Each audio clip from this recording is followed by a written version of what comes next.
Hello नमस्कार दोस्तों, मैं गरिमा यादव अपने चैनल में आप लोग का स्वागत करती हूँ।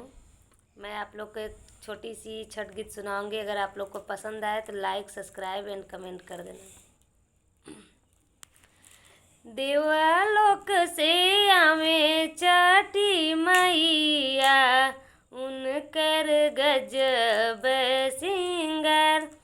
देवलोक से आवे छठी मैया, उनकर गजब सिंगार। लाली डोलिया बैठ छठी मैया, भैरो बाबा बनले कहार। भैरो बाबा बनले कहार।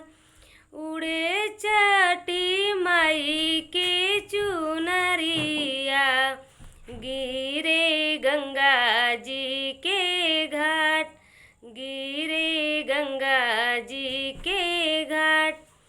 पहिना बलमा जी तू धोतिया, चला गंगा जी के घाट। चला गंगा जी के घाट। हम पहिना बलल की चुनरिया, करब सोरहो सिंगार। करब सोरहो सिंगार। छठी माई से करब बिनतिया, अमर रहे सुहाग। अमर रहे सुहाग। अमर रहे मत सिंदूरवा, खन के चूड़िया हमार। खन के चूड़िया हमार।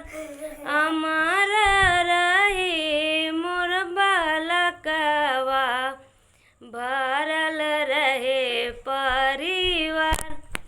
भरल